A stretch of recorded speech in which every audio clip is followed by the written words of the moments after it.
കൊല്ലത്ത് വീണ്ടും പോലീസ് അതിക്രമം. ഒത്തുതീർപ്പായ കേസിൽ വാറണ്ട് ഓർഡറുമായി അർദ്ധരാത്രി വീട്ടിൽ കയറി ഗൃഹനാഥനെ കസ്റ്റഡിയിലെടുത്തു. ഭാര്യയ്ക്കും പെൺമക്കൾക്കും മുൻപിലിട്ടാണ് പോലീസ് പള്ളിമൺ സ്വദേശി അജിയെ വലിച്ചഴിച്ചു കൊണ്ടുപോയത്. വീട്ടിലേക്ക് അതിക്രമിച്ചു കയറി പോലീസ് അജിയുടെ കഴുത്തിന് കുത്തിപ്പിടിച്ച് തള്ളുന്നതും വീഡിയോയിൽ കാണാം. എന്ത് കേസാണ് തനിക്കുള്ളത് എന്ന് അജി ചോദിക്കുമ്പോഴും പറയാനുള്ള മനസ്സ് പോലും പോലീസ് കാണിക്കുന്നില്ല.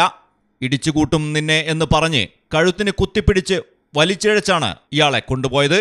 വലിയ ഉച്ചത്തിൽ അജിയുടെ മകൾ നിലവിളിച്ചിട്ടും പോലീസ് വകവെച്ചില്ല. അടിവസ്ത്രം പോലും ഇടാൻ പോലീസ് ഇയാളെ സമ്മതിച്ചില്ല. കൊല്ലം സിറ്റി പോലീസ് കമ്മീഷണർക്ക് അജി നൽകിയ പരാതിയിൽ സ്പെഷ്യൽ ബ്രാഞ്ച് ഡിവൈഎസ്പി അന്വേഷണം ആരംഭിച്ചു. മലയാളം ടെലിവിഷൻ, കൊല്ലം. ഇപ്പോൾ മിത്ര ഡയമണ്ട്സിൽ നിന്നും പ്ലാറ്റിനം കപ്പിൾ റിങ്ങുകൾ സ്വന്തമാക്കൂ. ഓർഡർ ചെയ്ത് വെറും 3 ദിവസങ്ങൾക്കുള്ളിൽ. മിത്ര ഡയമണ്ട്സ്, മാറുന്ന കാലത്തിന്റെ ആഭരണ സങ്കല്പങ്ങൾക്കൊപ്പം. മിത്ര ഡയമണ്ട്സ്, താഴെപ്പാലം, തിരൂർ.